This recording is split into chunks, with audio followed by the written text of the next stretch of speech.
we're going to talk about the 2022 film, The Batman. The Batman. Yes. I'm just going to start with my plea that someone somewhere, please make the next Batman movie a straight horror movie with the starring villain being Clayface.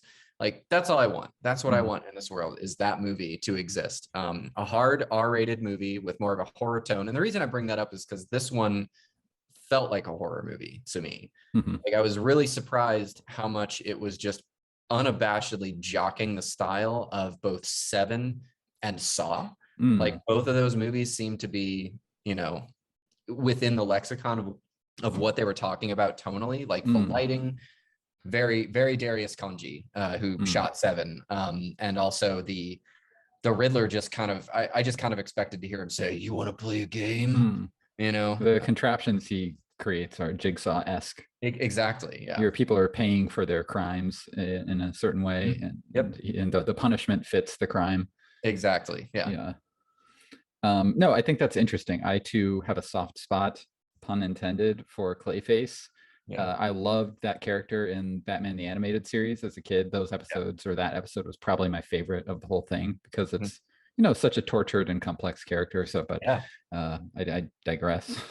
There's only two, I think there's three in the original animated series, but I think the third one is like much later, which is unfortunate they even did it, because if they didn't do that, they could have left it just as the brilliant two-parter that it was, where it's like you start and you meet the guy as he is, and you learn about his history of why he needs that cream to keep his movie star beautiful face the way that it is. And then, he gets a whole bunch dumped on him. But by the end of that storyline, he's so disgusted with himself and what he's done that he throws himself over a cliff into water, and he like dissipates. And that's the end of Clayface. It's a brilliant little one-act or two-act structure for that particular character. You could translate that right to a movie and it would be awesome, I feel like. And, analogous to what we talked about in our previous Quibble, like, it's not creepy, but it's very heavy stuff for a kid audience. Yeah, it's probably the best thing about the original animated series. It's dark. It's just dark, period. Yeah.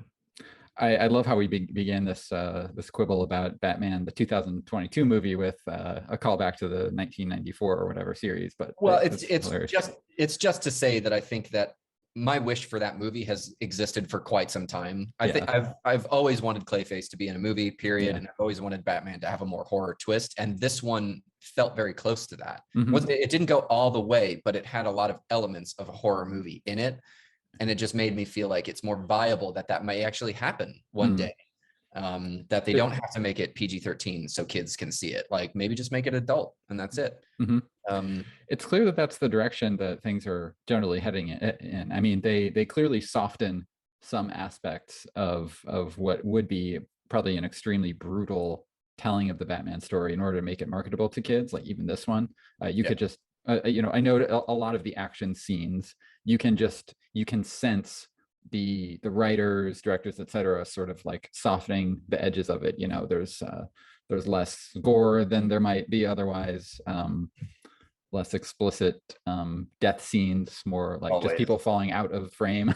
That's it's weird to me. Like, something that I feel like I still will never have a handle on, because maybe it's every situation is unique, is I will never get,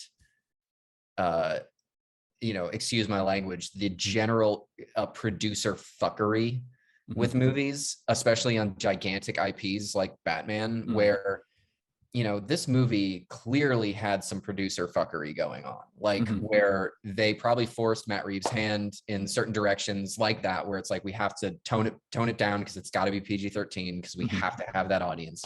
Who knows what the design changes, how those things went. But at the same time, it was like 3 hours long. And it's like, where was the producer fuckery then? Like, why? Like, that was probably my biggest problem with this movie, period, is it could have been 45 minutes shorter. Agreed. Like, that whole fourth act, unnecessary, completely unnecessary. Didn't add anything. It just made me kind of like feel like, oh, this is still going. Like, why? I think they just wanted to cap it off with a big sort of extended action set piece, and they felt like they hadn't gotten that, even though, like, for my money, the Fine. the mood and the atmosphere of, like you said, the first three acts was enough for me to feel like super satisfied. Totally. Pretty much just if they had gotten to the point where the Riddler is just arrested and taken to Arkham, Mhm. like I'm good. It's good. Yeah. Yeah. And it would have been better for it, you know, Mhm. like there wouldn't have been things to complain about. And I was chatting with with Keegan about this literally yesterday. Probably one of the most egregious just oversights, or nobody thought to say, hey, maybe this is a stupid idea, is like the whole reveal of like, oh, the carpet cutter, and like, oh, he's got a map underneath on the Yeah. floorboards that show exactly where the vans are going to be. It's like, Yeah. you're telling me this genius Riddler guy who's always 3 steps ahead, Yeah. like he's going to do that because he really wants somebody to like figure it out so hard. But it doesn't, the problem is that it doesn't matter anyway, because by the time they get there, it's like all the vans blow up anyway. It's just very stupid. It's like one of those, oh, it's going to be a really impressive reveal when Batman finally, like, the lights go on. Oh my God, the carpet cutter, like, oh, the map. Oh no. And it's like, this is just stupid. I don't know. I think that a lot of films in certain genres, I think, like to add an ornamental twist to the story. And this was one of those. It doesn't really make sense within the rules of the world that have been established. And it's really just there to give people that like satisfaction of feeling like, oh, a twist. Oh, there was something at the end that was a direct result of something that was established way in the beginning. Right. But there's no actual substance there. Yeah, it's like something that exists to give the intended feeling, or to have some edgelord out there be like, I totally called that. When I saw that, I knew there would be, you know, something under the carpet. I knew, all the clues are there, man. If you look at it, somebody who's going to be like real intense about, I watched every minute of this movie like 5 times and I saw all the clues that led to this, where it's like, it's really not that important. Or interesting, really. Nor is it impressive from a writing structure point. Yeah, the movie was full of things kind of like that I feel like kind of, I always get this turn of phrase wrong, but snatched victory or defeat from the jaws of victory. Yes. Where if you just calmed down and showed a little bit more restraint and weren't so I don't know, up your own ass about it, like it could have been great. It could have been the best one ever. So, or the best one yet, but it has enough problems that are just because of that lack of restraint, that it just is like, okay, this is good. And I'm glad that it exists, but it's just too problematic to make me be like head over heels about it, you know? Yeah, there are a lot of unforced errors in this movie, even though I do want to say I actually enjoyed it. I found it entertaining. I thought the 3 hours went by pretty fast. The only time that I was a little bit like, okay, was really that last act. Like, ironically, the scene that's supposed to be the most like pumped up and action packed is actually just the most tedious and boring part of the whole movie. I think like you mentioned the aesthetic callback to Seven. I mean, one of my favorite things about this movie really was the environment design. I loved that feeling of being in a place that it gives you throughout the movie. This is one of my favorite just depictions of Gotham, the city, of any of the films. And I agree. I think that's always has to be an element of a Batman film, is like the city of Gotham is a character and you just gotta have to enjoy it. And I loved that in this movie. Yeah. And I think it's probably the most successful it's ever been, where, you know, you've got like, if you want to trip along through all the iterations of Batman from Adam West all the way through Robert Pattinson, it's like you've got misfires almost every step of the way. And even what is arguably the best Batman movie there is in The Dark Knight, still Gotham is problematic because Christopher Nolan, again, is like still a little bit up his ass too much about like the realism of it. So it's like, okay, that just looks like Chicago. It looks like Chicago. It feels too normal of a city. And that kind of, that's one of the biggest flaws of that movie. It feels like a place that I can visit because I have and have, you know, and can, you know. Whereas this one feels like Gotham exists in its own universe, so to speak, where I know it's based on these cities, but it's like it is designed in such a way where it feels uniquely itself, like it exists in a state without a name, you know? Yeah. It's like, well, you know, going to the fourth act, one thing that is another failing of that last act is the they garden. bring the action to you know, the arena, right? Yeah. Like there's nothing distinctly or remarkably Gotham about that entire sequence, because Yeah. you spend the entire movie in Gotham, which is interesting. The houses, the interiors, the streets, everything is cool. But Yeah, then because like the entire last sequence, you're just in the most cookie cutter arena possible, yeah. and nothing about it feels like Gotham. So Yeah. you've lost a major element of the movie. It just feels, yeah, it just feels like a sporting event, you know, Yeah. and it's like everyone knows what that feels like. Everything else was kind of put you off kilter because you'd never been on this alleyway in this city before. It's like, but I've been to the garden. I've been to a arena, like any arena, period. It's like that's just how it is. Yeah, it's just really unfortunate that they decided to go with that. And it's funny because I don't, this may not be true, but I feel like when you get into those, I don't even want to call it higher concept because it's not high concept at all, but it's like once you get into those sort of expository acts like that, I almost swear that somebody was like, everybody's got to go to the arena because it's the highest part in the city, or you know, it's like it's almost as though like a cop had to like scream that, you know, to the crowd or something, like everybody to the arena. It's the most elevated place in the city. This is just like, it didn't happen probably, but I feel like it did. But I will say this, that either this is a brilliant stroke of restraint from the filmmakers, or they just didn't know what they had. But this movie needed at least 5 more minutes of Colin Farrell as the Penguin. Penguin was the best part of this entire thing. I thought he was amazing. And that's the best iteration of Penguin there is. I think, you know, it's like we've had all these characters multiple times, but that Penguin, oh my God, so good. Agreed. It was so fun to watch. I mean, part of it is that you as a viewer know that the actor is underneath that that makeup and that costume.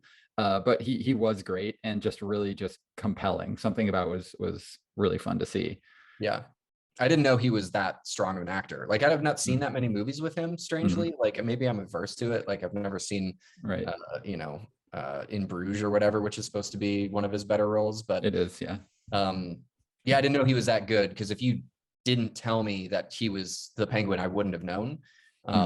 And he I mean, obviously he dressed into that role, but he really, you know, more esoterically, he really zipped up into it. Like he was really good. And I guess that's smart by them, because clearly the next one will involve more Penguin. We will get more of that and it'll be entertaining. But that was the only thing I was like, oh man, come on, just give me one more scene with Penguin. Just one more. With you 100%. I mean, you know, I think one of the fun parts of Batman movies is that you have you're excited to find out what the movie's depiction of the subset of the Batman rogues gallery is going to be for the film. Like, what are the costumes going to be? What actors are going to play them? And it's really fun to speculate on that. And then it's fun to see what the final rendition is. And so I do like how this movie, you know, set things up for a sequel, and it's set in the same universe with some of the same actors. And I'm just honestly excited to find out what some of the picks will be for the next one. And I guess that's the whole fun of it all, is just, it's like, who is it gonna be? Which is why I'm regularly disappointed by the lack of Clayface. This could be your moment, though. It seems like in this universe, I could see there being a Clayface, you know, along with the trend toward greater realism. I'll use that word loosely in the Batman movies. There's been this interesting balance that these films have to do, which is allowing the movie to be realistic in a certain sense, but in such a way that it still seems sensible that you have a guy going around in a bat suit. Specifically a bat suit. And this movie kind of hints to that. It's like almost a little bit of genre savviness, where at several points in the movie, people are like, who's this guy in the bat suit? What are you wearing there? You know, bucko, like that's, and you know, I appreciate that, but those are kind of those are like nods to the audience's suspension of disbelief issues. It's almost like they're always preparing every one of these movies to stand alone in a way where if you showed it to somebody with no context of what Batman is, then they would feel like they can let go of that. Like literally everyone knows what Batman is. I don't know how many people. It's just that one island of completely isolated individuals, you know, where you're not allowed to visit them, or they'll throw spears and shit at you. Yeah. Like, they don't know what Batman is. Everyone else knows what Batman is. So it's like, you go in, you don't need to do that. But I guess the filmmakers have a need to every time be like, have Bruce Wayne give that speech where he says, I want to be a symbol of justice. And okay, so the symbol is a bat. Okay, I get it. So that's why you're a bat. Otherwise it's ridiculous. But come on, I think at this point we can just let go, which is why it'd be great to just be dropped into a one-off Batman movie that has nothing to do with, which this kind of is, I guess, in a way. This is the closest we've ever had to that. Yeah, no origin whatsoever, but it is still semi in the way of explaining like who Bruce Wayne is and what his deal is and all that, where it's like, it sort of takes place early enough in Batman's career as such that it still sort of functions as an origin story. Yeah, but not totally going down the full road, the annoying road of like seeing them grow as a person. Yeah. Just usually what you want, but for something like this, I know what I'm buying a ticket for, and it's So all right, so here maybe is a kind of fun way to do this. So, who do you feel like will? Let me back up. We know Penguin, we know Riddler, and we know Joker. We know Catwoman, we know Batman. Those 5 are guaranteed to be part of this next movie whenever it comes out. Who do you think they're dropping in as players 6 and 7? And who do you believe they will get to play that role? That is a good question. I'll spitball a little bit, just real quick. So because we have Maroni at least referred to in this movie, and because Maroni, I believe in the Batman legend, is the one who ends up disfiguring Harvey Dent, leading to the creation of Two-Face. Two-Face is a possibility. I don't think it's that high though, just because Christopher Nolan already did it, even though I don't think he did the best job with it. Two-Face is a possibility. I think Poison Ivy is a real possibility. That's what I was gonna say. I don't see a lot of the more fantastical characters being a part of it. I don't see Mr. Freeze necessarily. I don't see with the crocodile guy. I can't remember what he's called. Killer Croc. Clayface might even be a little bit too fantastical, but I could see a way of them making it a little bit maybe more realistic for the purposes of this. It kind of just depends on how much of a real sort of like hard reality they want to make this series into. And I think if they choose to go that direction, they can use Poison Ivy, but they probably can't do something where you have literally people like becoming, transforming into different creatures and Man-Bat. Yeah. I think it's all but guaranteed it's going to be Poison Ivy. Like, I'm a little bummed and bored of the fact that Joker, like the fact that they like quote unquote hinted to the Joker at the end, which is, by the way, after seeing that scene, I was like, oh, well, okay, so they've got a Joker, but I can't make out like who that is. And they didn't list the person in the credits. So I was like, as soon as the movie was over, I was like, hey, who played the Joker at the end of the Batman movie? Because I wanted to know, like, that means they cast that role, basically. Suffice to say that I don't need another Joker thing. I feel like the Joker has been done ad nauseum, and it's like, I kind of feel like the best of them have been done. Clearly, somebody can give their own take, and it'll be interesting because the Joker's an interesting character, but I don't need another Harley. I don't need another Joker. I could go for a Mr. Freeze. I agree it's probably too fantastical, but I think it's that would be pretty cool. And all but guaranteed that we're going to get Poison Ivy. I feel like it's the most tangible. I think you're right. I'm trying to quickly go through in my mind some of the other characters that are a little bit more fringy in the Batman universe, and having trouble coming up with any. I'm gonna look them up. Batman villains. Who else we got? Killer Croc, Black Mask, Hush, Clayface, Poison Ivy. Oh, obviously, they won't be doing the Scarecrow because that'd be too much. I mean, there are a lot. And I don't know if you watched the TV series. I guess it was called Gotham. I haven't, no. Which is, I mean, I've seen a bit, but a young Jim Gordon.